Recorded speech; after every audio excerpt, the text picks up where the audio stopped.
بسم الله الرحمن الرحيم إن الحمد لله نحمده ونستعينه ونستغفره من يهده الله فلا مضل له ومن يضلل فلا هادي له وأشهد أن لا إله إلا الله وحده لا شريك له وأشهد أن سيدنا ونبينا وحبيبنا وشفيعنا وقرة أعيننا محمدا عبده ورسوله صلى الله تبارك وتعالى عليه وعلى آله وأصحابه وأزواجه وذريته وبارك وسلم تسليما كثيرا أما بعد فأعوذ بالله من الشيطان الرجيم بسم الله الرحمن الرحيم والذين يؤتون ما آتوا وقلوبهم وجلة وقال تعالى والذين هم من خشية ربهم مشفقون وقال تعالى يخافون يوما تتقلب فيه القلوب والأبصار سبحان ربك رب العزة عما يصفون وسلام على المرسلين والحمد لله رب العالمين اللهم صل على سيدنا محمد وعلى آل سيدنا محمد وبارک وسلم۔ مقام رضا ایک عجیب پر لطف مقام ہے۔ جب انسان مقام رضا میں پہنچتا ہے تو اس کی دنیا بھی جنت بن جاتی ہے۔ کسی دکھ سے اسے دکھ نہیں ہوتا، کسی تکلیف سے اسے تکلیف نہیں ہوتی، ہر چیز میں ہی اس کو مزہ آتا ہے، اس لیے کہ وہ ہر چیز کو اللہ کی طرف سے یقین کرتا ہے۔ اور مقام رضا کو مقام فنائیت بھی کہتے ہیں۔ فنائیت یعنی اپنی کوئی مرضی نہیں، اپنی کوئی خواہش نہیں، اس کو کہتے ہیں مقام فنائیت۔ سارے جذبات فنا ہو گئے، ساری خواہشات فنا ہو گئی، کسی خوشی کی طلب نہیں رہتی، کسی عہدے کی طلب نہیں رہتی، کسی رتبے کی طلب نہیں رہتی، اس کو مقام فنائیت کہتے ہیں۔ اسی کو کہتے ہیں فنا فی اللہ، اس کو فنا فی اللہ کہتے ہیں۔ اور یہ عروج کی انتہا ہے، عروج کی انتہا ہے۔ چڑھ چڑھ کے انسان یہیں تک اوپر جاتا ہے، اس میں جتنا کمال پیدا کرے یہ عروج کی انتہا ہے۔ پھر اس درجے میں اپنی قسمت کے مطابق انسان جو نصیب ہوتا ہے وہ نصیب ہوتا ہے۔ پھر اس عروج کے بعد اس کا نزول ہوتا ہے، اس عروج کے بعد پھر اس کا نزول ہوتا ہے، یعنی چڑھتے چڑھتے آخری فلور پہ پہنچتا ہے اور وہاں کی کیفیات اور وہاں کی روحانیات کو حاصل کرتا ہے۔ پھر اللہ تعالیٰ وہاں سے اٹھا کے دوبارہ اس کو نیچے لے آتے ہیں، اس کو نزول کہتے ہیں، اس کو بقا بھی کہتے ہیں۔ بقا ایک ہوتی ہے فنا، ایک ہوتی ہے بقا۔ بقا کا درجہ فنا سے بڑا ہے۔ جب انسان فنا ہو جاتا ہے تو خط اس کی بزرگی آشکارا ہوتی ہے، بھئی بہت پہنچا ہوا، کوئی دنیا سے محبت نہیں، کیفیات بھی ایسی ہیں کہ دیکھو تو خدا یاد آ جاتا ہے۔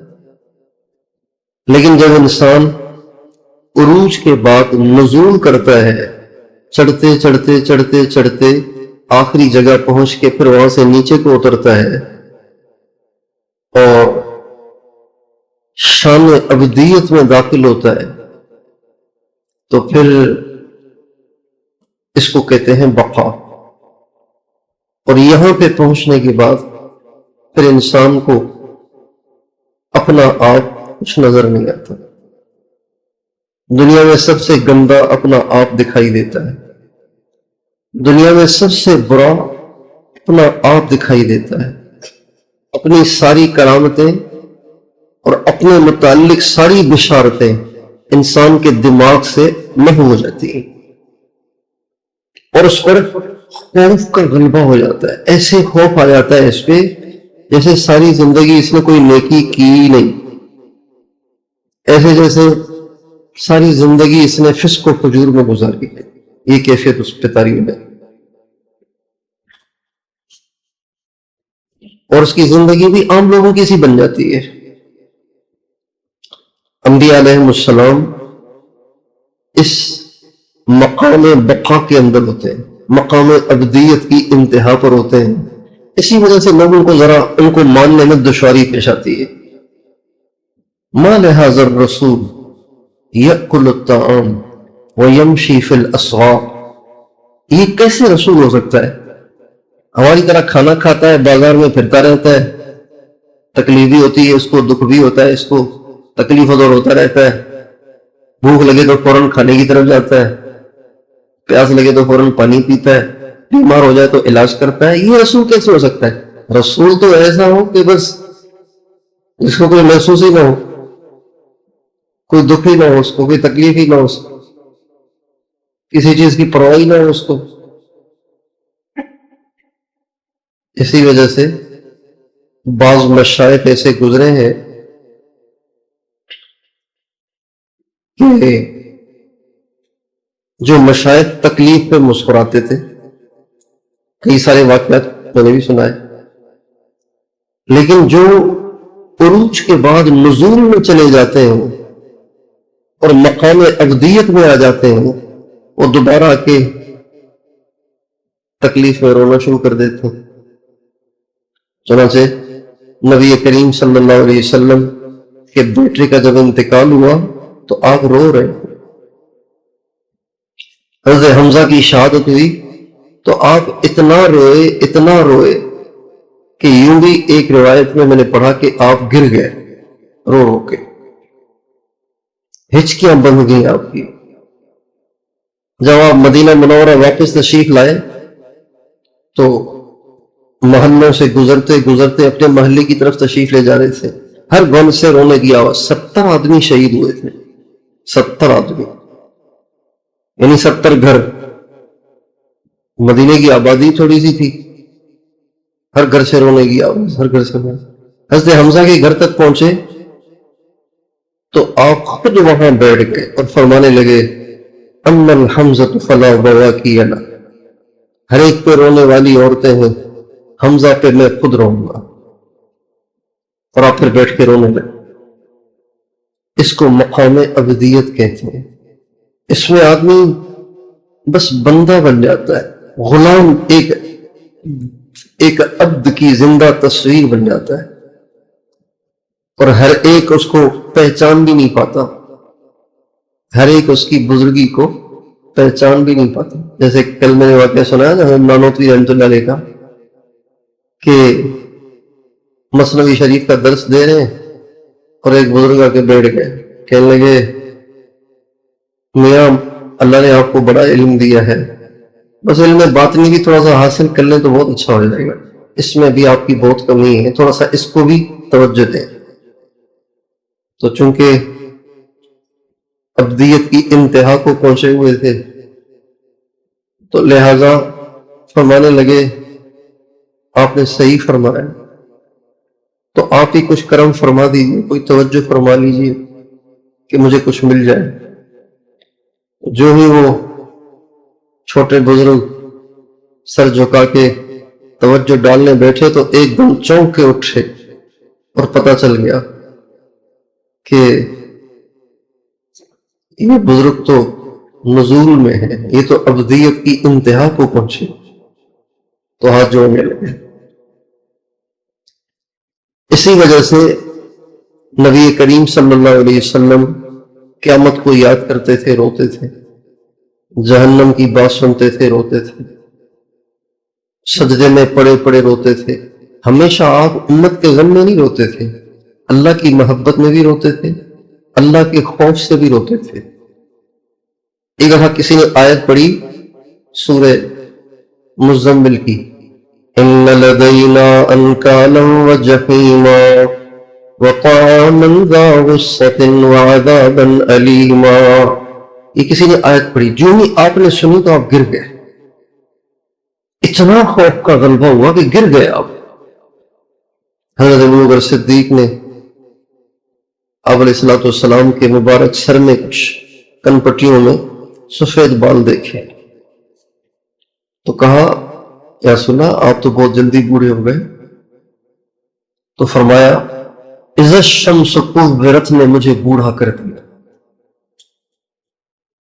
اذا الشمس کورت میں کیا ہے؟ اذا الشمس کورت واذا النجوم انکدرت واذا الجبال سیرت واذا العشار عطلت واذا الوحوش حشرت واذا النفوس زوجت واذا الموءودة سئلت بأي ذنب قتلت واذا الصحف نشرت واذا السماء كشطت واذا الجحيم سعرت واذا الجنة ازلفت علمت نفس ما احضرت. یہ یوں سمجھے گویا ویڈیو چل رہی ہے قیامت کی. جب یوں ہوگا اور یوں ہوگا اور یوں ہوگا اور یوں ہوگا اور یوں ہوگا، سورج بے نور ہو جائے گا، ستارے بکھر جائیں گے، پہاڑ اڑنے لگ جائیں گے، سمندروں میں آگ لگ جائے گی، اعمال نامے کھول دیے جائیں گے، جہنم کو سامنے لایا جائے گا اور جنت کو سجا دیا جائے گا اور ہر ایک کا حساب ہوگا اور ہر ایک کے کیے ہوئے کرتوت اس کے سامنے لائے جائے گی. یہ جیسے ویڈیو چل رہی ہے. آپ علیہ السلام کا ارشاد ہے جو قیامت کو سر کی آنکھوں سے دیکھنا چاہتا ہے وہ اذا الشمس کورت کو پڑھا کرے. فرماتے ہیں اس صورت نے مجھے وقت سے پہلے بوڑھا کر دیا ہے. حضرت ابوبکر صدیق کو پتا ہے کہ آپ علیہ السلام نے فرمایا ہے کہ جنت میں سب سے پہلے آپ جائیں گے، لیکن ان کو یاد ہی نہیں، اس لیے کہ نزول میں آ گئے، مقام ابدیت میں اتر گئے ہیں. اب ان کو یاد ہی نہیں کہ میں ایسا ہوں. ایک دفعہ آپ علیہ السلام جنت کے دروازوں کی تفصیل سنا رہے تھے. جنت کا ایک دروازہ ہے، اس کا نام باب الجہاد ہے، مجاہدین کو پکارا جائے گا. ایک سے صدقہ خیرات کرنے والوں کو پکارا جائے گا، ایک سے فلاں کو، ایک سے فلاں کو، ایک سے ساتوں، 8 دروازے، 8 کی تفصیل. حضرت عمر صدیق نے کہا یا رسول اللہ کوئی ایسا بھی ہے جس کو 8 دروازوں سے پکارا جائے؟ فرمایا ہاں وہ تو ہے، لیکن یاد ہی نہیں. صحابہ کی مجلس لگی ہوئی ہے اور آپ فرماتے ہیں انی لأعرف رجلا باسمہ وباسم ابیہ وامہ، میں ایک شخص کو جانتا ہوں، اس کی ماں اور اس کے باپ کے نام کو بھی جانتا ہوں، اتنا تعارف ہے میرا اس سے.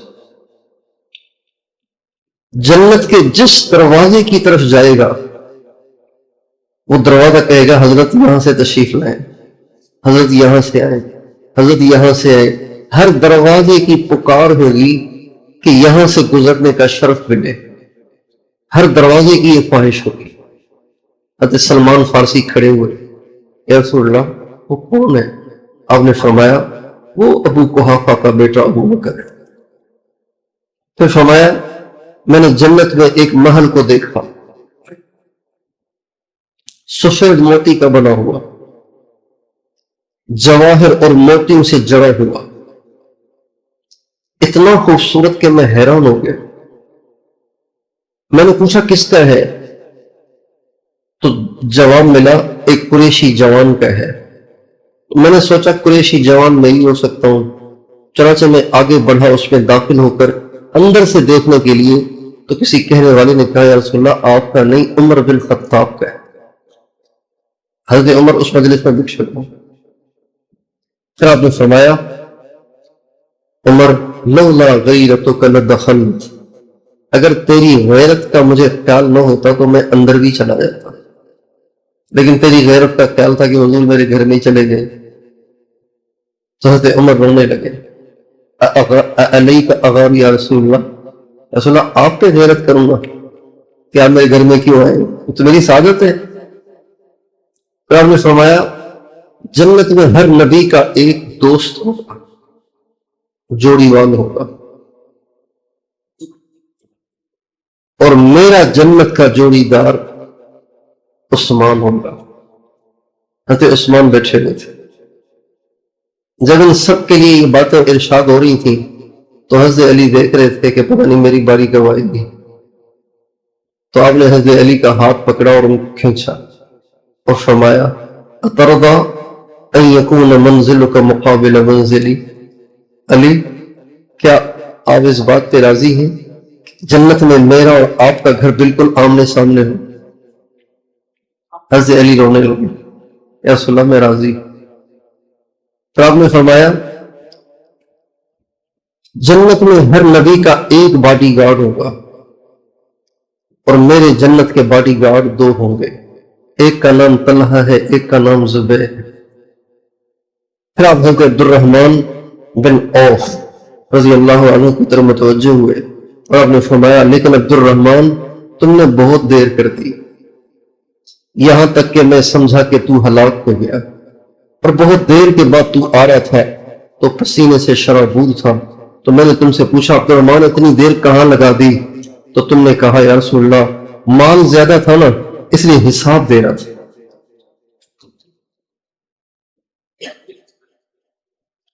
اب حضرت ابوبکر نے بھی بشارت سنی ہوئی ہے اپنے متعلق, اور کوئی خواب نہیں ہے کہ وہ خواب ہی تو ہے, کوئی کشف نہیں ہے, سرکار کی زبان اقدس سے سنی ہوئی بات ہے جس میں کسی کافر ہی کو شک ہو سکتا ہے, مسلمان کو شک نہیں ہو سکتا.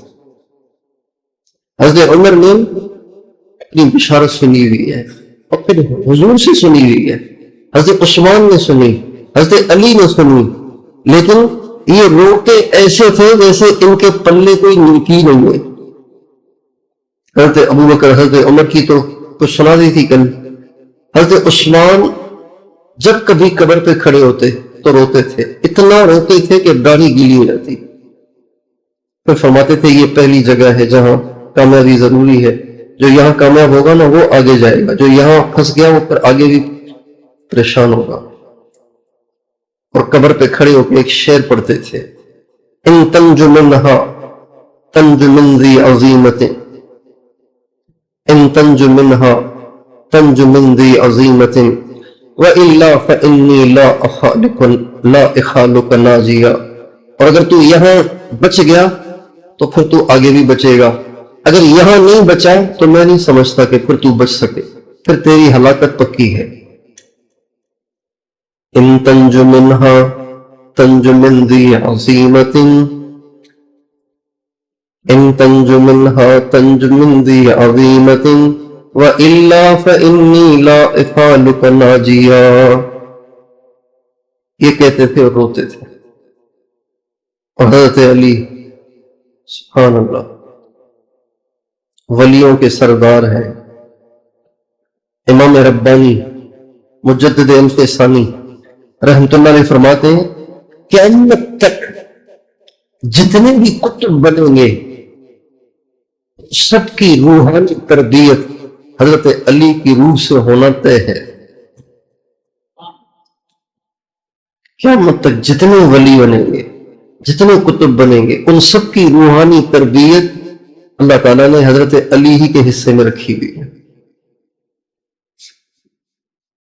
امام الاولیاء ہے, ولایت کے بادشاہ ہے, معرفت کے امام ہیں. حضرت ابو بکر محبت کے امام ہیں, حضرت علی معرفت کے امام.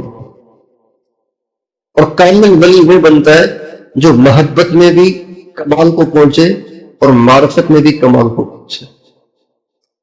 سلسلہ نقشبندیہ کے نام سے حضرت ابوبکر صدیق کا روحانی فیض اللہ تعالیٰ نے نقشبندیہ کے نام سے, نام پڑ گیا ہے نقشبندیہ, ورنہ فیض تو صدیقی ہے. اگر اس سلسلے کو یوں کہا جائے سلسلہ عالیہ صدیقیہ تو بالکل ٹھیک ہے, اور یہی اصل نام ہے۔ نقش بندیہ تو اس لیے نام پڑ گیا ہے کہ بیچ میں ایک بزرگ آئے اور انہوں نے اس فیض کے حاصل ہونے کا طریقہ بتایا، اور وہ طریقہ ان پہ اللہ نے کھولا، کیونکہ حضرت ابوبکر صدیق تو ہے نہیں کہ بھئی ان سے فیض لیا جائے۔ اب یہ والا فیض حاصل کیسے ہوگا کہ جی یوں کریں تو اس سے حاصل ہوگا۔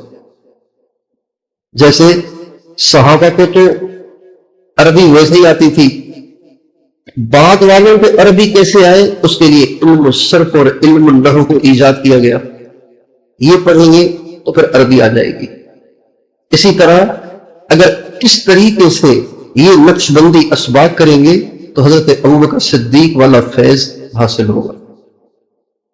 تو یہ سلسلہ نقش بندیہ تو بعد میں بنا ہے، اصل میں تو یہ سلسلہ صدیقیہ ہے۔ اور باقی جو تمام سلسلے ہیں، چاہے وہ قادریہ ہو، چاہے وہ چشتیہ ہو، چاہے وہ سہروردیہ ہو، چاہے وہ رفاعیہ ہو، چاہے وہ شاذلیہ ہو، چاہے وہ تیجانیہ ہو، چاہے وہ حدادیہ ہو، چاہے وہ کوئی بھی ہو، چاہے وہ قلندریہ ہو، چاہے وہ کبرویہ ہو، چاہے وہ شتاریہ ہو، کوئی بھی سلسلہ ہو، تمام سلسلوں میں جو فیض ہے وہ امام علی مقام حضرت علی المرتضیٰ کا ہے۔ یہ تمام سلسلے محنت کرا کر حضرت علی رضی اللہ تعالی عنہ کے قلب مبارک کی جو کیفیات ہیں وہ پیدا کرنے کی کوشش کرتے ہیں۔ قادریہ والے بھی محنت کر کر کے اس فیض کو حاصل کرنے کی کوشش کرتے ہیں، چشتیہ والے بھی اس فیض کو حاصل کرنے کی کوشش کرتے ہیں، سہروردیہ والے بھی اسی فیض کو حاصل کرنے کی کوشش کرتے ہیں۔ اس لیے احمد شاہ ولی اللہ صاحب نور اللہ مرقدہ فرماتے تھے، مجھے ایک عرصے تک دل میں یہ اشکال تھا کہ حضرت ابوبکر صدیق اور حضرت عمر کا درجہ حضرت علی سے بڑا کیوں ہے، جبکہ فضائل احادیث میں سب سے زیادہ حضرت علی کے ہیں۔ ولایت کے اتنے سارے سلسلے بھی اللہ نے انہی سے چلائے، سارے قطبوں کی روحانی تربیت بھی حضرت علی سے ہوتی ہے، اور درجہ حضرت ابوبکر صدیق کا بڑا، درجہ حضرت عمر کا بڑا، یہ کیوں؟ فرماتے تھے یہ میرے دل میں سوال اٹھتا تھا۔ تو ایک دفعہ نبی کریم صلی اللہ علیہ وسلم کی مجھے زیارت ہوئی، میں نے آپ علیہ السلام سے پوچھا یا رسول اللہ سلسلے تو زیادہ حضرت علی کے اور ولایت تو انہی سے چلی اور قطبوں کی تربیت بھی انہی سے ہوتی ہے اور فضائل بھی احادیث میں سب سے زیادہ انہی کے وارد میں، درجہ ان کا کیوں بڑا ہے؟ تو فرمایا ان دونوں کا درجہ علی سے اس لیے بڑا ہے کہ یہ نبوت کے کام میں میرے زیادہ شریک ہے، یہ نبوت کے کام میں میرے، چونکہ حضرت علی کی عمر تھی 10 سال، اب 10 سال کا بچہ نبی کی کیا مدد کرے گا؟ نہ مالی مدد کر سکتا ہے، نہ جانی مدد کر سکتا ہے، نہ کوئی مشورہ دے سکتا ہے، نہ کوئی حمایت کر سکتا ہے۔ البتہ حضرت ابوبکر تو بڑے آدمی تھے، سارا مال بھی لگا دیا اور ان کی عزت بھی بہت تھی، لہذا ان کے ذریعے سے کتنے لوگ مسلمان ہوئے؟ حضرت عثمان ان کے ذریعے سے مسلمان ہوئے، حضرت عثمان ان کے ذریعے سے، حضرت عبد الرحمن بن عوف ان کے ذریعے سے، حضرت طلحہ ان کے ذریعے سے، حضرت زبیر ان کے ذریعے سے مسلمان ہوئے، حضرت عمر صدیق کے ذریعے سے، حضرت عمر مسلمان ہوئے تو آپ علیہ السلام سے کہا یا رسول اللہ آپ اب تک چھپ چھپ کے نماز کیوں پڑھتے ہیں؟ ارکن کے گھر جا کے چھپ چھپ کے نماز کیوں پڑھتے ہیں؟ میرے ساتھ چلے، آج کے بعد نماز بیت اللہ میں ہوگی، دیکھتا ہوں کسی مائی کے لال میں اگر جرت ہے تو سامنے آئے۔ چنانچہ حضرت عمر بیت اللہ میں آئے اور حضور کو لے کے آئے، کہا یا رسول اللہ یہ نماز پڑھیں، دیکھتا ہوں کس میں ضرورت ہے کچھ کہیں گے۔ حضرت علی فرماتے ہیں کہ سب نے ہجرت کی چھپ چھپ کے، مگر عمر نے ہجرت کی سب کو دکھا کے، تلوار لی اور بیت اللہ میں آئے۔ بیت اللہ ان کی اوقات تھی، بیٹھے رہتے تھے سارا دن، سارے کفار میں بیٹھے ہوئے تھے، فرمانے لگے سنو میں جا رہا ہوں مدینہ اپنے نبی کے پاس، اگر کسی میں ضرورت ہے مجھے روکنے کی تو باہر آ جائے، میں کھڑا ہوں۔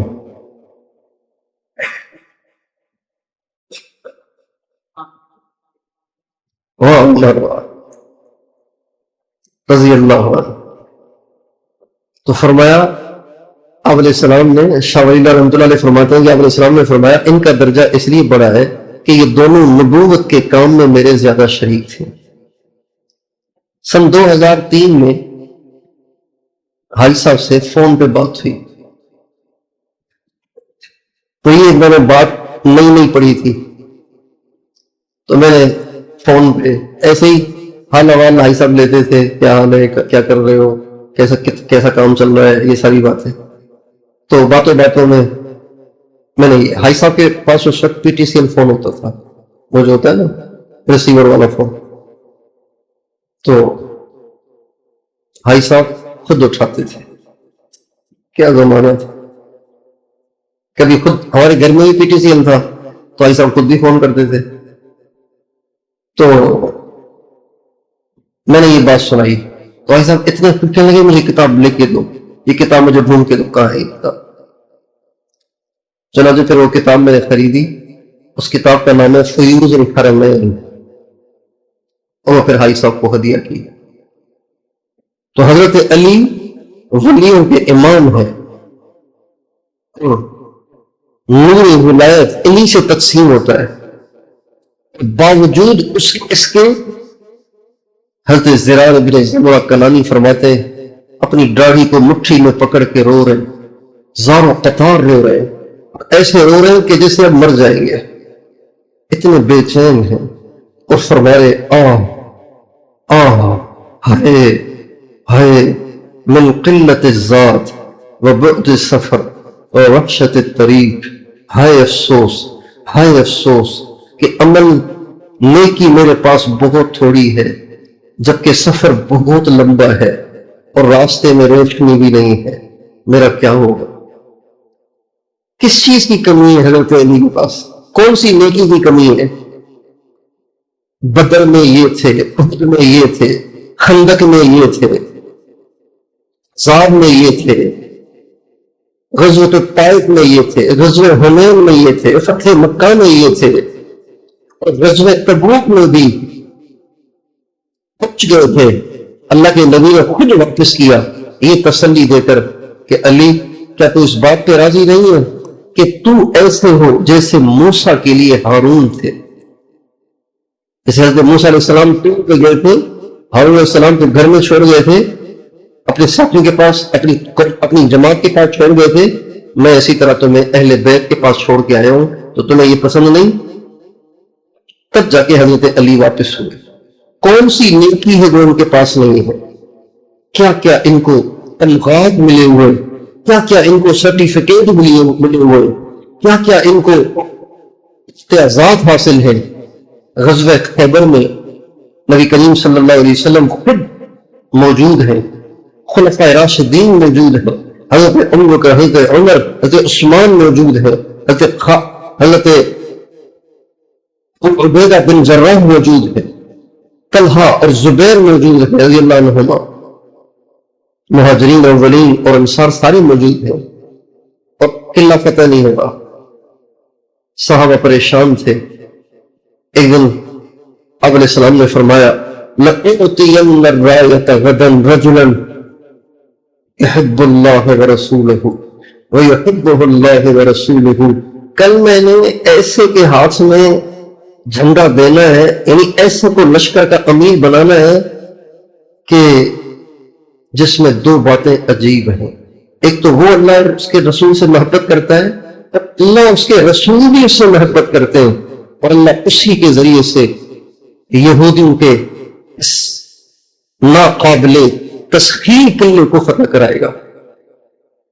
اب جو پچھلی صفوں کے صحابہ تھے ان کو تو خیال ہی نہیں آیا کہ ہم اس درجے کو پہنچ سکیں گے، لیکن جو پہلی صف کے صحابہ تھے سب کو یہ شروع ہو گیا کہ ابھی یہ پتہ نہیں کون ہوگا، یہ سعادت مجھے مل جائے تو کیا کہنے. سب سوچے. اب پوری رات سب کے ذہنوں میں یہ جملے گھومتے رہے. جب صبح ہوئی تو آپ نے ادھر دیکھا ادھر دیکھا، کسی کو ڈھونڈ رہے تھے مگر وہ نظر نہیں آ رہے تھے. اب ہو گیا علی کا ہے کری وہ تو بیمار ہے، ان کی آنکھیں خراب ہیں، انہیں بلا کے لاؤں. آپ نے اپنے منہ مبارک سے لعاب نکال کے ان کی آنکھوں میں لگایا.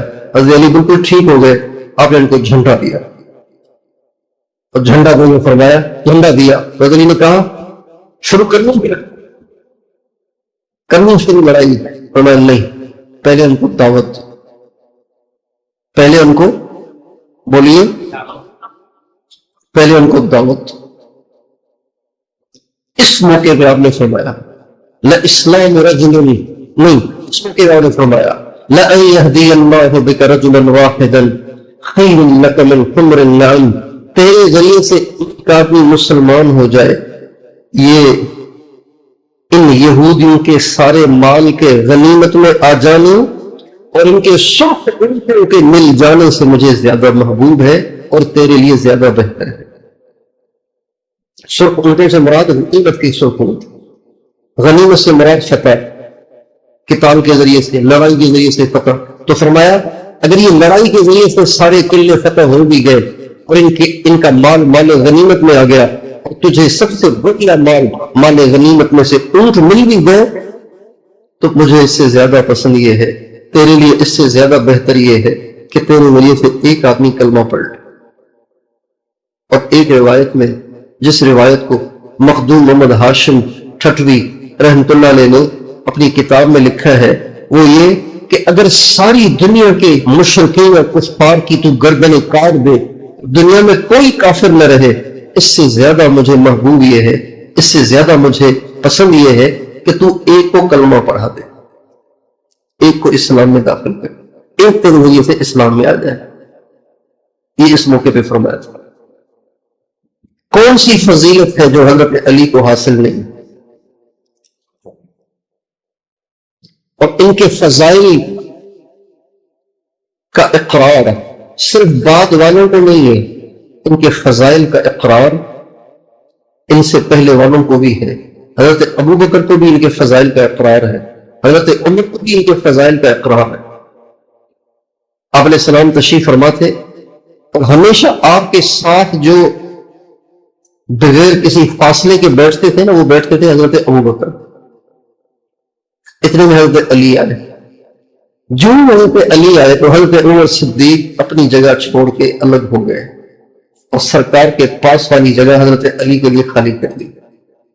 اس موقع پہ آپ نے فرمایا، اس کا مفہوم ہے انما یعرف ذا الفضل من الناس ضروره.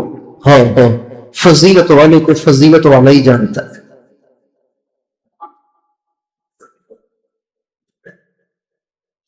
کون ہے جو علی کی فضیلت نہیں مانے؟ کون ہے جو علی کی عظمت کو نہیں مانتا؟ ابو بکر بھی مانتے، عمر بھی مانتے، عثمان بھی مانتے، سارے ہی مانتے ہیں. آپ نے فرمایا اے علی لا يحبك الا مؤمن ولا يبغضك الا منافق. علی صرف مومن تجھ سے محبت کرے گا، منافق تجھ سے محبت کر ہی نہیں سکتا.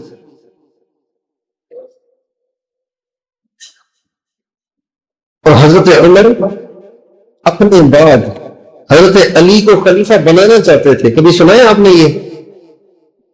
جی، حضرت عمر اپنے بعد حضرت علی کو خلیفہ بنانا چاہتے تھے. حضرت علی کے سب سے زیادہ قریب جو تھے نا، وہ حضرت عبداللہ بن عباس، حضرت عبد الرحمن بن ابی بکر تھے. یہ دو حضرت علی کے بالکل ایسے جیسے پکے مرید ہوتے ہیں نا، ایسے تھے. اور دونوں شاگرد تھے حضرت علی کے. حضرت ابو بکر کے بیٹے عبد الرحمن رضی اللہ عنہ جو اما عائشہ کے سگے بھائی تھے، سگے بھائی. حضرت اسماء حضرت اما عائشہ کی سگی بہن نہیں، دوسری والدہ سے. حضرت عبد الرحمن حضرت اما عائشہ کے سگے بھائی تھے، ماں باپ دونوں ایک تھے. یہ حضرت علی کے تربیت یافتہ تھے. جب یہ میدان جنگ میں بھی اترتے تھے، غزوہ یرموک میں، جنگ یرموک میں، جب حضرت خالد 60 آدمی 65 آدمی کو لے کر 60 میں خود ہو کر 60,000 کے مقابلے میں لڑے اور حضرت ابو عبیدہ بن جراح سے کہا کہ حضرت امی صاحب اگر آپ مجھے 60 آدمی کے ساتھ بھیجنا چاہتے ہیں نا تو پھر انتخاب میرا ہوگا، مجھے اجازت دیں کہ میں خود ان میں سے چنوں. چنانچہ جن لوگوں کا نام پکارا ان میں حضرت عبد الرحمن بن ابی بکر بھی تھے. این عبد الرحمن بن ابی بکر این معاذ بن جبل این عبداللہ بن عمر این رافع بن عمیرہ الطائی این شرحبیل بن حسنہ این ضرار بن ازور. 60 نام. جب یہ کھڑے ہوئے تو حضرت خالد فرمانے لگے حضرت خالد فرمانے لگے حضرت ابو عبیدہ سے ابو عبیدہ یہ میں نے 59 کھڑے کیے نا یہ 60 کے 59 ایسے ہیں کہ ان میں سے ایک میں بھی ہاتھ اٹھا لیے تو کافی ہے. اللہ کے سامنے ایک میں بھی ہاتھ اٹھا لیے تو کام ہو جائے گا. ان میں حضرت عبد الرحمن بن ابی بکر بھی تھے. اور جب یہ میدان جنگ میں اترے ان میں فضل بن عباس ان کو بھی کھڑا کیا تھا. سبحان اللہ کیسے لوگ تھے.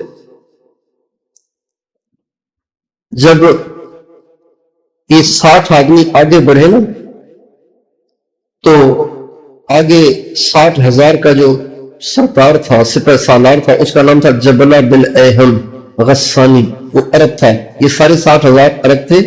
2 لاکھ رومی تھے. تو جبلہ نے سمجھا کہ شاید اب تک تو ان کی لڑائی ہوتی رہی ہے رومیوں سے اب انہی جیسے عرب جو کہ میدان کے لوگ ہیں وہ آئے تو ابھی شاید گھبرا کے ابھی صلح کا پیغام لا رہے. 60 آدمی لڑنے کے لیے آئیں گے کیا 60,000 سے اور 2 لاکھ پیچھے بھی ہے ان کی کمک. تو اس نے سوچا کہ یہ شاید صلح کرنے کے لیے آ رہے ہیں. تو اس نے تکبر میں بھرے ہوئے لہجے میں کہا چلو چلو صلح نہیں ہوگی لڑائی کی تیاری کرو. حضرت خالد نے گرج کے کہا لڑائی ہی ہوگی. جب اس نے کہا نا کہ یہ 60 لڑنے کے لیے آ رہے ہیں تو اس نے مشورے سے کہا آگے بڑھ کے ان کی صفائی کرو. 60 آدمی آ رہے ہیں لڑنے کے لیے. چنانچہ وہ لوگ آگے بڑھے. یہ 60 تھے یہ 60 تھے لیکن ان 60 میں سے 60 کے ساتھ آگے نہیں بڑھے. اکیلے حضرت فضل بن عباس آگے بڑھے اور تلوار کو پھرکی کی طرح پھراتے ہوئے آگے بڑھتے تھے اور فرماتے تھے تباعدوا یا معشر الکلاب عن اصحاب رسول اللہ صلی اللہ علیہ وسلم. اے کتوں کی جماعت پیچھے ہٹ جاؤ میرے نبی کے صحابہ کے پاس مت آؤ. 14 حملے کیے جبلہ کے لشکر نے. 14 کے 14 اکیلی حضرت فضل بن عباس.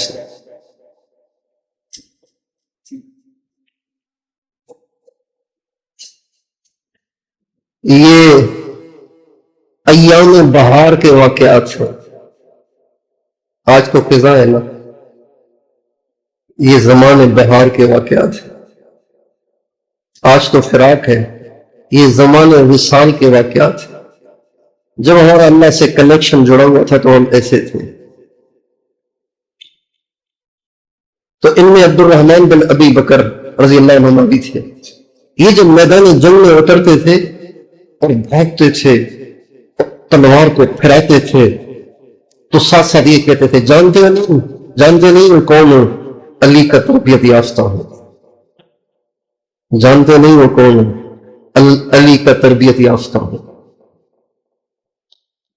تو حضرت عمر نے ایک دفعہ حضرت عبداللہ ابن عباس سے کہا جبکہ حضرت عمر کو خنجر لگ چکا تھا اور دنیا سے جانے والے تھے اور صحابہ وقتاً فوقتاً ملنے آ رہے تھے اور حضرت علی حضرت عمر پہ یہ غلبہ تھا کہ میں کس کو امیر بناؤں کیسے امیر بناؤں. چنانچہ انہوں نے 6 آدمی کی شورا بنائی کہ تم آپس میں مشورہ کرو. حضرت عبداللہ ابن عباس ملنے گئے تو فرمانے لگے تم تو یہی کہو گے کہ تمہارے ساتھی کو امیر بنایا جائے اور میں بھی یہی کہتا ہوں کہ تمہارے ساتھی کو امیر بنایا جائے. لیکن صرف ایک بات ہے کہ علی میں تھوڑی سی ہنسی مذاق کی طبیعت ہے اور امیر میں اگر تھوڑی ہنسی مذاق ہو تو پھر نظام میں خلل واقع ہو جاتا ہے. میں بھی یہی کہتا ہوں کہ امیر علی ہی کو ہونا چاہیے لیکن ان کی طبیعت میں تھوڑی سی ہنسی مذاق ہے اور اگر امیر میں ہو تو پھر وہ ساتھی اس پہ جری ہو جاتے ہیں.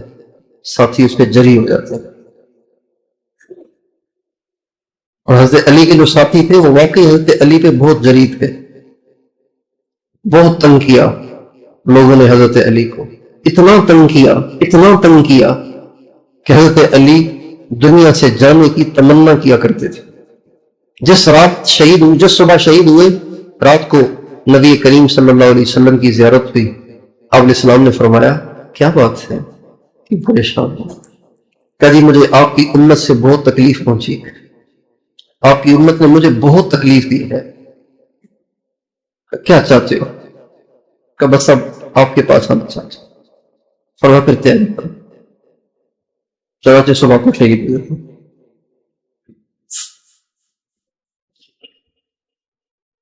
لو ان السماوات السبع والارضین السبع وضعت فی کفۃ وایمان علی فی کفۃ لرجح ایمان علی، اگر ساتوں آسمان ساتوں زمینیں ترازو کے ایک پلڑے میں رکھے گئے، دوسرے پلڑے میں علی کا ایمان ہو، تو علی کا ایمان ساتوں آسمان ساتوں زمینوں سے زیادہ بھاری ہے۔ کون سی فضیلت ہے جو ان کو حاصل نہیں ہے؟ کون ہے جس کو ان کی بزرگی اور ان کی کرامت کا، ان کی عزت اور عظمت کا اقرار نہیں ہے؟ اس کے باوجود کہہ رہے ہیں من قلت الذات، نیکیاں بہت تھوڑی ہیں اور راستہ بہت لمبا ہے۔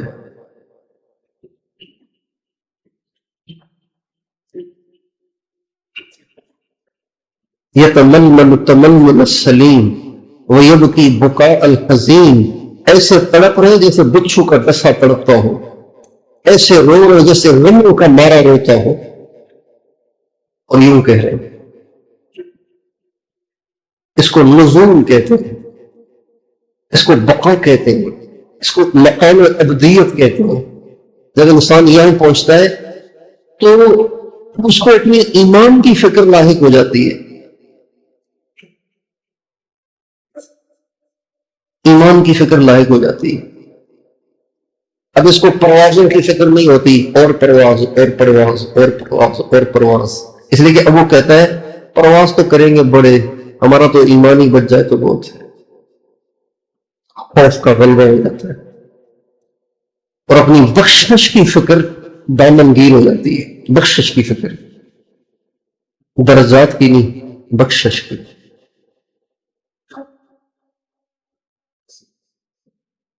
دنیا میں سب سے زیادہ گرا پڑا اور گندا اپنا آپ لگتا ہے۔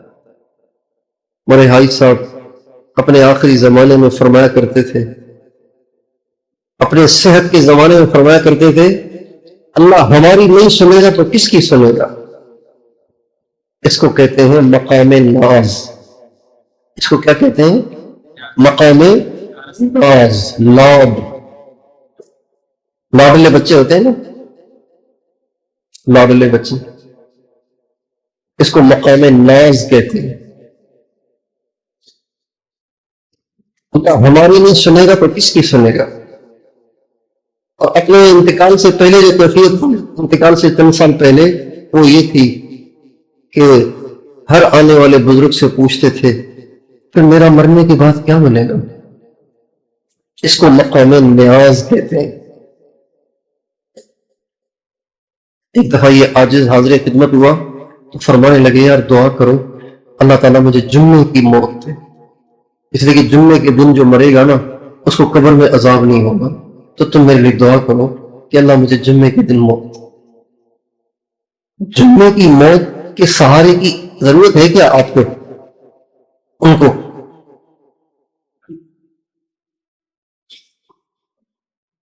چنانچہ انتقال کے بعد کسی سے ان کی ملاقات ہوئی، انہوں نے ان سے پوچھا کہ آپ کے ساتھ کیا ہوا قبر میں؟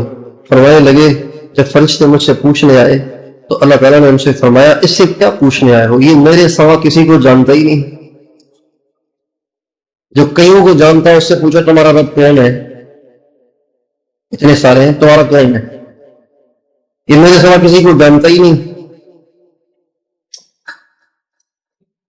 کوئی تجھ سے کوئی کچھ مانگتا ہے، میں تجھ سے تجھی کو خدا مانگتا ہوں، کوئی تجھ سے کچھ کوئی کچھ مانگتا ہے، میں تجھ سے تجھی کو خدا مانگتا ہوں.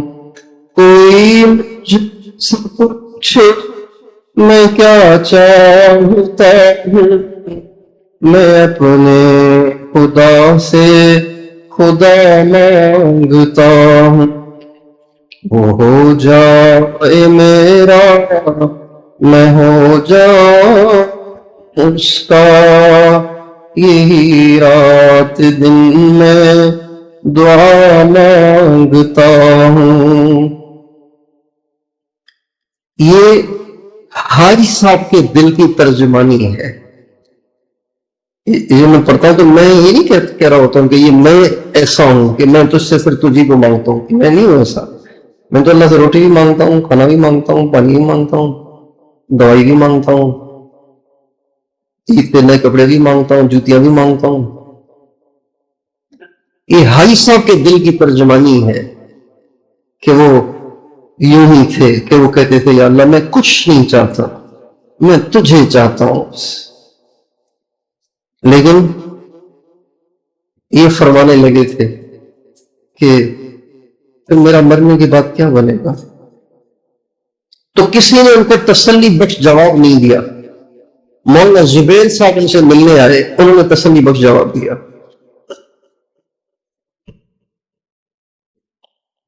ان سے کہا مولوی زبیر میرا مرنے کے بعد کیا بنے گا پھر آخر؟ مجھے بہت فکر ہے اس بات کی. تو قاضی آپ علیہ السلام کا ارشاد ہے جس حال میں مرو گے اسی حال میں اٹھائے جاؤ گے. کما تموتون کذالک تبعثون، جس حال میں مرو گے اسی حال میں اٹھائے جاؤ گے. تو بڑی خوش ہوئے. اچھا مقام ابدیت میں انسان اپنے آپ کو سب سے زیادہ گناہ گار اور اپنے آپ کو سب سے زیادہ گھٹیا سمجھنے لگ جاتا ہے اور بڑے کاموں کو اپنی اوقات سے بڑا سمجھتا ہے، بڑے کاموں کو اپنی اوقات سے بڑھ کے سمجھتا ہے. امام ربانی حضرت مولانا رشید احمد صاحب گنگوہی رحمۃ اللہ علیہ حدیث کا سبق پڑھا رہے تھے تو سبق پڑھاتے ہوئے بارش ہو گئی تو ساری طلباء نے کتابیں اٹھائیں اور بھاگے اندر. حضرت کی کتابیں اٹھا کے لے گئے، اپنی کتابیں بھی اٹھا کے لے گئے، کتابیں گیلی نہ ہو جائیں. جب ساری کتابیں اٹھا کے اندر بھاگ گئے تو حضرت نے اپنی چادر اتاری، چادر کو بچھایا، سارے طلباء کی جوتیاں اس میں ڈالی اور لے کے اندر تشریف لائی. طلباء کی چیخیں نکل گئی. فرمایا اس میں پریشان ہونے کی کیا بات ہے؟ جوتیاں آپ کی گیلی ہو جاتی، خراب ہو جاتی تو آپ لوگوں نے کتابیں اٹھا لی. میں نے کہا میں جوتیاں سمیٹ لوں.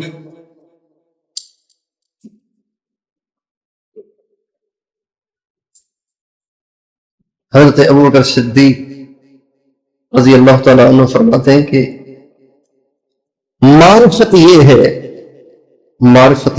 الادراک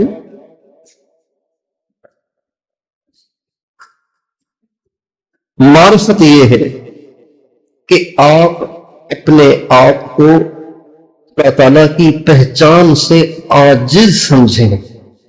یہ معرفت. اس مقام پہ پہنچ کے انسان سمجھتا ہے کہ اللہ کو میں نہیں پہچان سکتا. اللہ تعالیٰ کا تعلق بڑے لوگوں کا کام ہے، بس اب تو ہمارے صرف گناہ معاف ہو جائیں تو بہت ہے. سنایا تھا نا حضرت پیران پیر رحمۃ اللہ علیہ کا شعر، من نہ گویم کہ طاعتن بپذیر قلم عفو بر گناہم کش. میں نہیں کہتا ہوں میری عبادتیں قبول کر، میں کہتا ہوں بس گناہ معاف کر دے، تیری مہربانی ہوگی. اللہ کے نبی سجدے میں ہیں. اما عائشہ فرماتی ہے 15 شعبان کی رات کو نہیں، اما عائشہ فرماتی ہے ایک رات کو میری آنکھ کھلی، 15 شعبان کی رات کو میری آنکھ کھلی تو دیکھا میرے پہلو میں حضور نہیں ہے، تو میں نے ادھر ادھر اندھیرا تھا، ہاتھ مارا تو میرا ہاتھ حضور کے پاؤں پہ لگا، محسوس ہوا کہ آپ سجدے میں ہیں. چنانچہ میں ذرا ہلکا سا کان قریب کیا کہ کیا پڑھ رہے ہیں؟ تو ہلکی ہلکی آواز میں نبی کریم صلی اللہ علیہ وسلم سجدے میں پڑے دعا کر رہے ہیں. کیا؟ اللہم لا احصی ثناء علیک انت کما اثنیت علی نفسک.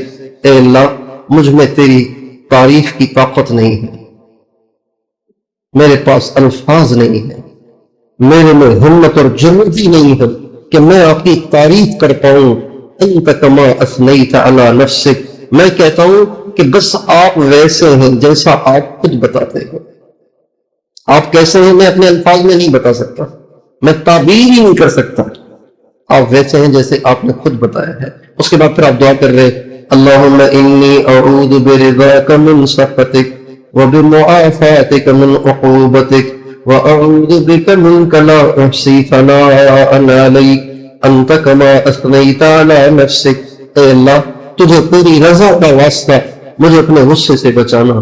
اے اللہ تجھے تیری معافی کا واسطہ مجھے اپنے عذاب سے بچانا. اے اللہ میں تجھ سے بچنے کے لیے تیری ہی پناہ پکڑتا ہوں. تجھ سے بچنے کے لیے کس میں جا کے چھپوں؟ تجھ سے بچنے کے لیے تجھی میں چھپتا ہوں. یہ مقام عبودیت ہے. آپ علیہ السلام حضرت عمر حج پہ جا رہے ہیں تو آپ علیہ السلام حضرت عمر سے فرماتے ہیں چھوٹے بھائی دعاؤں میں یاد کرنا ہے، یعنی دعاؤں کی مجھے ضرورت ہے.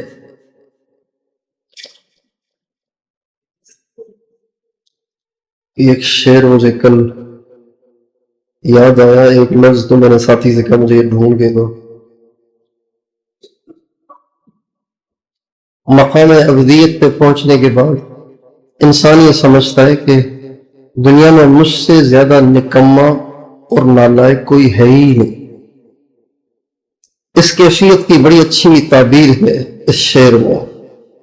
سیماب اکبر آبادی کا شعر ہے.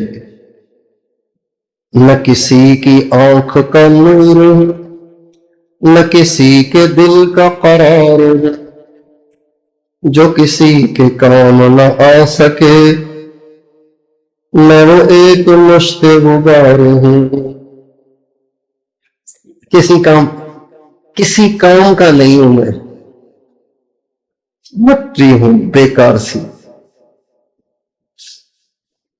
نہ کسی کی آنکھ کا نور ہوں نہ کسی کے دل کا قرار ہوں، جو کسی کے کام نہ آ سکے میں وہ ایک مشت غبار ہوں. نہ تو میں کسی کا حبیب ہوں نہ تو میں کسی کا رقیب ہوں، نہ تو میں کسی کا حبیب ہوں نہ تو میں کسی کا رقیب ہوں. جو بگڑ گیا وہ نصیب ہوں، جو اجڑ گیا وہ دیار ہوں. نہ کسی کی آنکھ کا نور ہوں نہ کسی کے دل کا قرار ہوں، جو کسی کے کام نہ آ سکے میں وہ ایک مشت غبار ہوں. میرا رنگ بچھڑ گیا میرا یار مجھ سے بچھڑ گیا، میرا رنگ بگڑ گیا میرا یار مجھ سے بچھڑ گیا، میرا رنگ بگڑ گیا میرا یار مجھ سے بچھڑ گیا. جو چمن خزاں سے اجڑ گیا میں اسی کی فصل بہار ہوں، میں وہ ایک مشت غبار ہوں. جو کسی کے کام نہ آ سکے جو کسی کے کام نہ آ سکے جو کسی کے کام نہ آ سکے میں وہ ایک مشت غبار ہوں. ہم یمن میں تھے، حضرت مولانا ترغیب مل صاحب بھی ساتھ تھے. یمن میں اجتماع تھا تو حضرت کے 3 بیان ہوئے، ایک پرانوں میں اور 2 مجمع میں اجتماع میں. جب حضرت نے بیان کیا تو عرب جیسے میں نے کہا پاگل ہو جائیں گے، مر جائیں گے. جب وہ بیان کر رہے تھے تو ایسے وہ چیخ رہے تھے، ایسے وہ چلا رہے تھے. ہزاروں کا مجمع ایسے چیخ رہا تھا، چلا رہا تھا. کہ ایسے لگ رہا تھا کہ یہ سارا مجمع، اس سارے مجمع کا کلیجہ پھٹ جائے گا، یہ سارے یہیں مر جائیں گے، ایسی کیفیت تھی۔ بہت سی باتیں سفر میں پیش آئیں، بلا کر جب ہم رخصت ہونے لگے نا، جدا ہونے لگے، حضرت جانے لگے، تو میں نے کہا دعاؤں کی درخواست، جیسے ہماری عادت ہے دعاؤں کی درخواست، جو ہی میں نے یہ لفظ کہا نا تو واللہ، اللہ کی قسم، بلا تکلف، بلا تصنع، بنا بناوٹ کے حیرت زدہ ہو کے فرمانے لگے میں تمہارے لیے میں، ارے یار تم دعا کرو میرے لیے، کہ اس کیفیت کا وہی اندازہ لگا سکتا ہے جو اس وقت ان کے چہرے کو دیکھ رہا تھا۔ جو کسی کے کام نہ آ سکے میں وہ ایک مشت غبار ہوں، میں، ارے یار آپ کریں، نہ کسی کی آنکھ کا نور، نہ کسی کے دل کا قرار ہوں، جو کسی کے کام نہ آ سکے میں وہ ایک مشت غبار ہوں۔ اپنے کمالات دماغ سے محو ہو جاتے ہیں، اپنی محنتیں نگاہوں سے اوجھل ہو جاتی ہیں۔ ہمارے ایک بزرگ تھے حضرت علامہ ڈاکٹر خالد محمود سومرو رحمۃ اللہ علیہ، لوگ ان کو سیاسی سمجھتے تھے، ایک سیاسی آدمی سمجھتے تھے، لیکن ان کی شہادت نے دنیا پہ واضح کر دیا کہ وہ کتنے بڑے ولی تھے۔ ان کی شہادت کیسے ہوئی؟ فجر کی نماز میں سجدے میں جاتے ہوئے، فجر کی نماز میں سجدے میں جاتے ہوئے۔ میری اپنے تمام ساتھیوں سے یہ درخواست ہے کہ سیاست کو دین سے جدا نہ سمجھیں، سیاست بھی دین ہے۔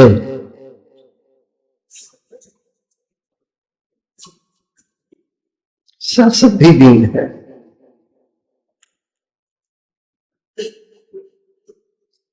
اگر آپ مولانا حسین احمد مدنی کو بزرگ سمجھتے ہیں تو وہ ایک سیاستدان تھے، اگر آپ شیخ الہند کے عقیدت مند ہیں تو وہ ایک سیاستدان تھے، صرف مدرس نہیں تھے، وہ سیاستدان تھے۔ سیاست کہتے ہیں طاقت میں آ کے بقدر طاقت دین کی ترویج کے لیے اور اس کی تنفیذ کے لیے کوشش کرنا، اس کو سیاست کہتے ہیں۔ طاقت میں آ کے دین کی ترویج اور دین کی تنفیذ کے لیے کوشش کرنا، اس کو سیاست کہتے ہیں۔ اس میں بتائیے کون سا جرم ہے، کون سی غلط بات ہے؟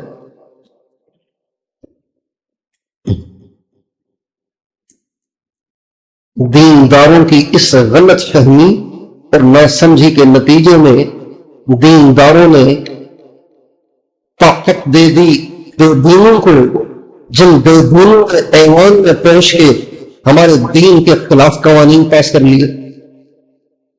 اب پاکستان میں یہ قانون پاس ہو رہا ہے کہ لڑکا لڑکے ہی شادی کر سکتا ہے۔ اب بتائیں، لڑکی لڑکی سے شادی کر سکتی ہے، بس تھوڑا سا ہیلا کرنا پڑے گا۔ کیا ہیلا کرنا پڑے گا؟ ایک لڑکا آپ کی کہے گا مجھے محسوس ہو رہا ہے کہ میں لڑکی ہوں، اچھا جی ٹھیک ہے آپ لڑکی ہیں، لکھ کے دے دیا۔ اب چونکہ لڑکی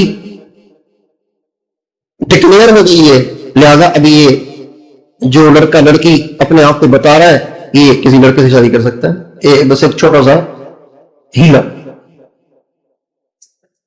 اس لیے سیاست دین سے جدا نہیں ہے، سیاست دین کا حصہ ہے۔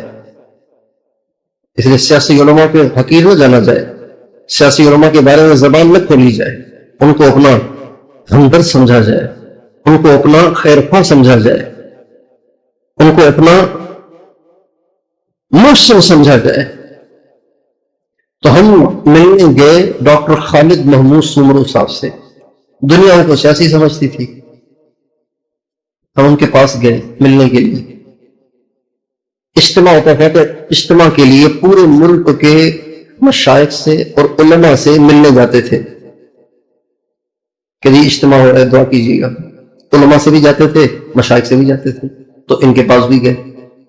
اصل میں گئے تھے ان کے والد صاحب کے پاس،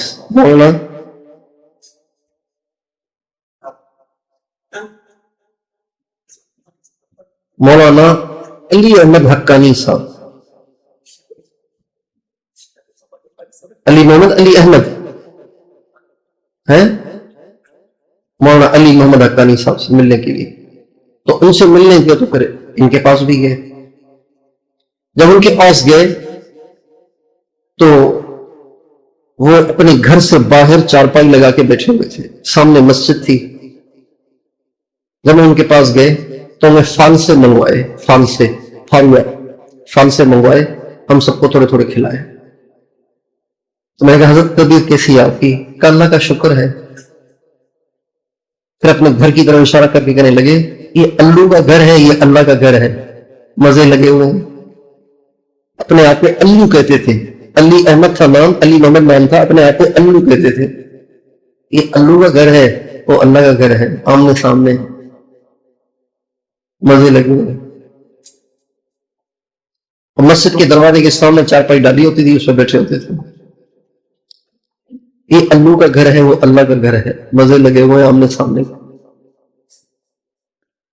تو ڈاکٹر صاحب سے ملنے گئے تو ڈاکٹر صاحب فرمانے لگے کہ آپ لوگ بڑے خوش قسمت ہیں، اچھے کام میں لگے ہوئے ہیں. ہم تو ایسے کام میں لگے ہوئے ہیں کہ دعا کریں کہ ہمارا ایمان بچ جائے. ہم تو ایسی جگہ جا کے پھنسے ہیں کہ دعا کریں ہم صرف ایمان کے ساتھ واپس آ جائیں.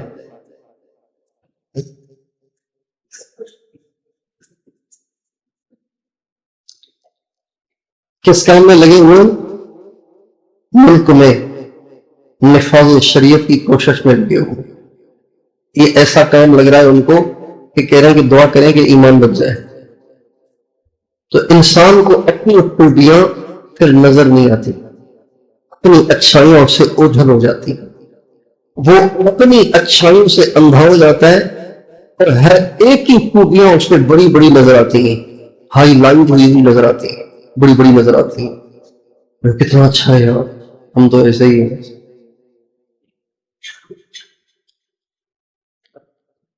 نہ کسی کی آنکھ کا نور ہوں، نہ کسی کے دل کا قرار ہوں، جو کسی کے کام نہ آ سکے، نہ وہ ایک مشت غبار ہوں. ہمارے حضرت حاجی صاحب کے جو شیخ تھے حضرت شاہ عبد القادر رائے پوری رحمۃ اللہ علیہ، تو ہماری کم قسمتی یہ ہے کہ بزرگوں کی قدر ہمیں اس وقت آتی ہے جب وہ نہ چلنے کے ہوتے ہیں، نہ کہیں آنے جانے کے ہوتے ہیں، نہ کچھ بولنے کے ہوتے ہیں. اس وقت آتی ہے بزرگوں کی قدر. جب وہ صحت مند ہوتے ہیں تم کہتے ہیں یہ تو کل کے ہیں، ہم اس سے کیا ملے گا، ہمیں ایسا ڈھونڈے جو کم از کم ہوا میں تو ہوتا ہو. تو حضرت رائے پوری رحمۃ اللہ علیہ نہ چل سکتے تھے نہ پھر سکتے تھے، ساتھ ہی ان کو پھر بھی اٹھائے کبھی کہیں کبھی کہیں کبھی کہیں. تو فرمایا کرتے تھے پتہ نہیں تم اس لاش کو کب تک لیے پھرو گے، مجھ میں ہے تو کچھ بھی نہیں، پتہ نہیں اس لاش کو لیے کب تک پھرو گے. انتقال سے پہلے بیت الخلاء کی حاجت ہوئی تو ایک طرف بھانجا ایک طرف بھتیجا، ان دونوں کے سہارے سے بیت الخلاء کی طرف جانے لگے. ایک کے ماموں لگتے تھے، ایک کے چچا لگتے تھے. جن کے چچا لگتے تھے ان کا نام تھا مولانا عبدالعزیز صاحب، جن کے ماموں لگتے تھے ان کا نام تھا مولانا عبدالجلیل صاحب. مولانا عبدالجلیل صاحب کا 2010 میں انتقال ہوا. میرے بابا ان سے بیعت تھے، ہم بھی ان کی خدمت میں حاضر ہوتے تھے. جب مولانا عبدالعزیز صاحب کا انتقال ہوا تو حاج صاحب بھی جنازے میں تھے. شیخ کا بھتیجا اور شیخ کا جانشین انتقال ہوا تو حاج صاحب بھی تھے. تو مولانا عبدالجلیل صاحب نے حاج صاحب سے کہا کہ آپ جنازہ پڑھیں. تو حاج نے فرمایا عالم آپ ہیں، نہیں بھائی صاحب کا لہجہ ایسے ہی ہوتا تھا، ان پہ ناز کی کیفیت طاری رہتی تھی. عالم عالم میں تو مولانا عبدالجلیل صاحب فرمانے لگے اچھا ٹھیک ہے میں پڑھا لیتا ہوں لیکن میرا آپ نے پڑھانا ہے. ایسا ہونے لگے یہ تو اللہ کو پتہ ہے.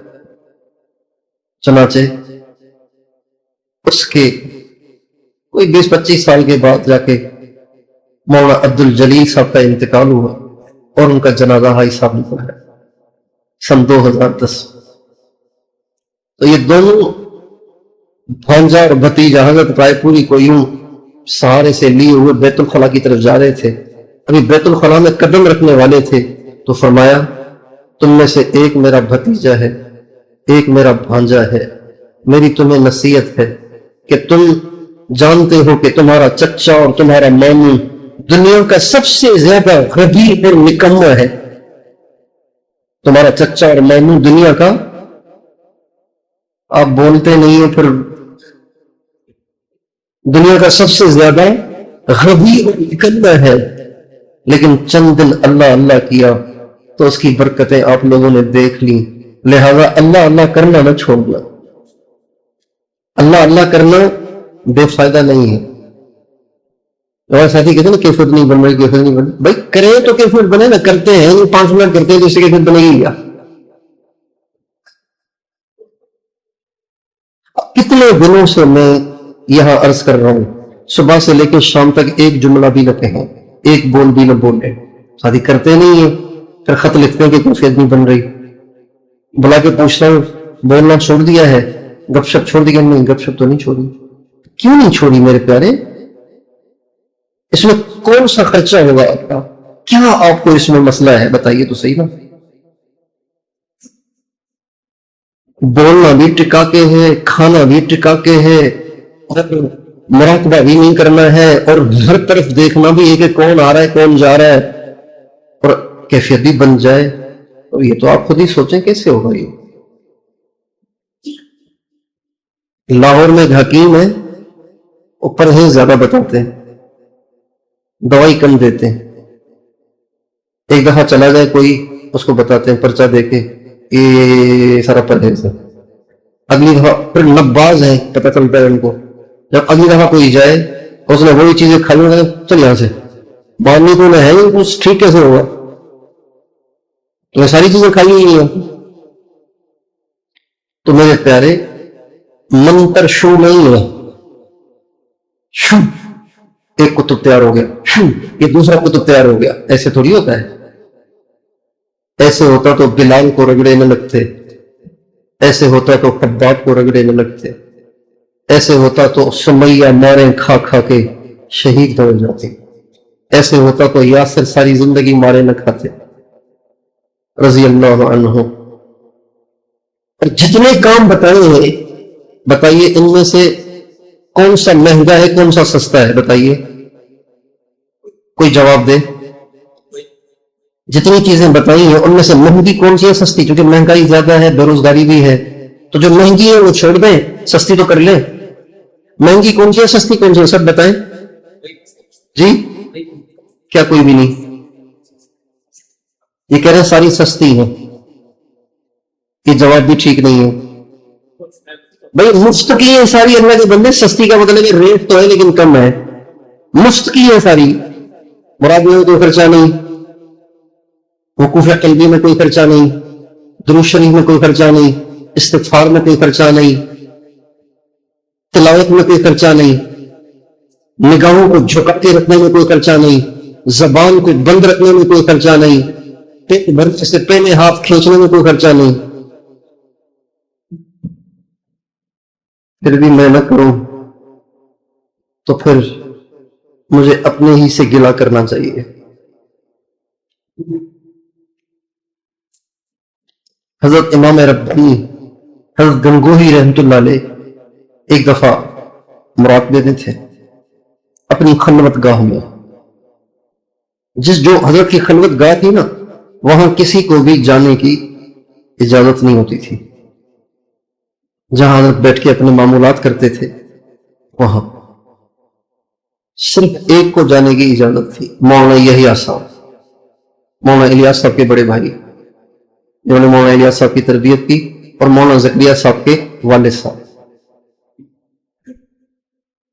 حضرت مولانا الیاس صاحب بھی بچے تھے، ان کی خواہش تھی کہ جہاں حضرت بیٹھ کے اعمال کرتے ہیں میں بھی کبھی وہاں جا کے بیٹھ جایا کروں۔ تو حضرت مولانا یحییٰ صاحب نے حضرت گنگوہی سے پوچھا تو فرمایا ہاں الیاس بے شک آ کے بیٹھ جایا کرے، اس کی وجہ سے میری طبیعت میں انتشار نہیں آتا۔ تو ایک دفعہ خلوت خانے میں تھے، خلوت گاہ میں تھے، تو چونکہ آنکھوں سے بینائی ختم ہو گئی تھی آخری عمر میں، تو فرمانے لگے بھائی مولوی یحییٰ کون کون ہے یہاں پہ؟ کہا جی کوئی بھی نہیں ہے، ایک یحییٰ ہے ایک الیاس ہے۔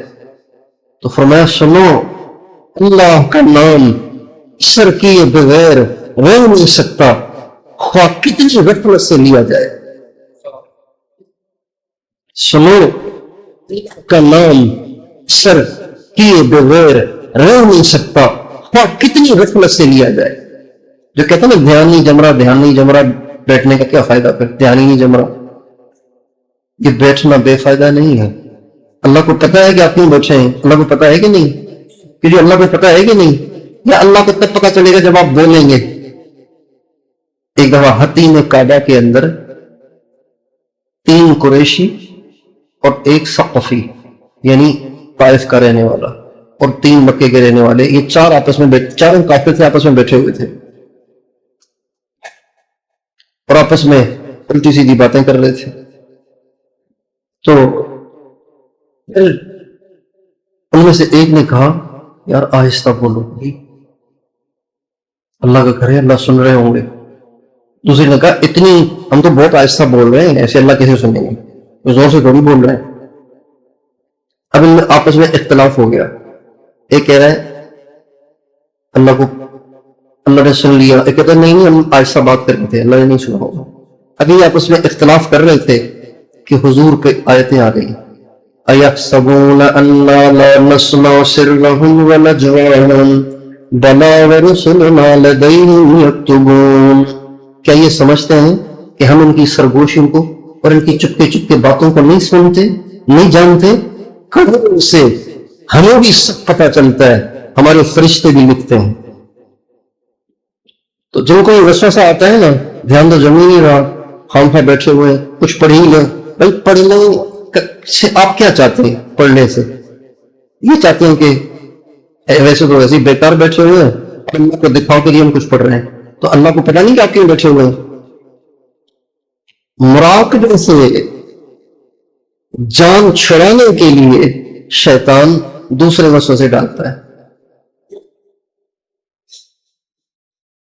لاہور میں ایک جگہ جانا ہوا تو ایک مدرسے کا طالب علم آیا، کہنے لگا جی میں اتنے عرصے سے مراقبہ کر رہا ہوں، مجھے فائدہ نہیں ہو رہا، مجھے ایسے لگ رہا ہے میرا مزاج چشتی ہے، اس لیے آپ مجھے دوسرا ذکر بتائیں۔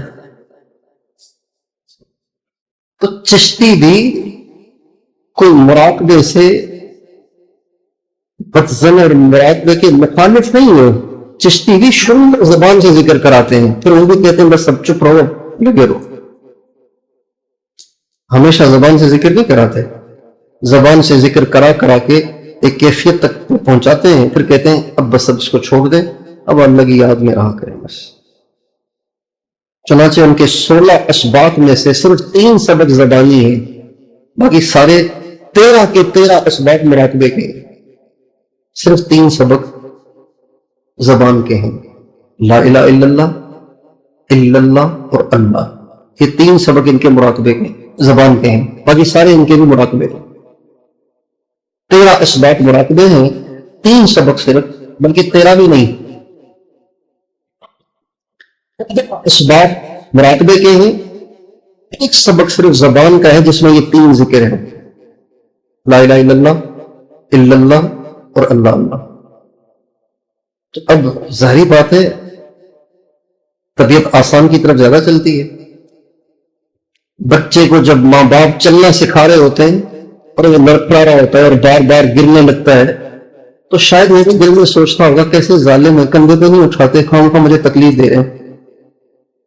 حالانکہ ظالم نہیں ہے، وہ چلنا سکھا رہے ہیں، اور چلنا سکھانے میں تکلیف تو ہوگی، ورنہ ساری زندگی انگلی پکڑنی پڑے گی آپ کو، ساری زندگی انگلی پکڑنی پڑے گی پھر آپ کو اگر چلنا نہ سکھاتی۔ تو جو کہتے ہیں نا کہ مراقبے میں مزہ نہیں آتا، دل نہیں لگتا، دھیان نہیں جمتا، اور زبانی ذکر بیٹھا ہے تاکہ میرا تصویر پھر کر کے مطمئن ہو جائے کریں گے جی الحمدللہ ہو گیا پورا، چاہے دل کہیں بھی ہو، ایسے نہیں۔ تو اعمال کریں، مراقبہ کریں، اور اللہ کے ذکر کو اور اللہ کی یاد میں بیٹھنے کو بیکار نہ سمجھیں۔ اصل بات کی طرف ہم واپس آتے ہیں کہ جب انسان مقام ابدیت میں قدم رکھتا ہے تو پھر اپنا آپ اس کی نگاہوں سے اوجھل ہو جاتا ہے۔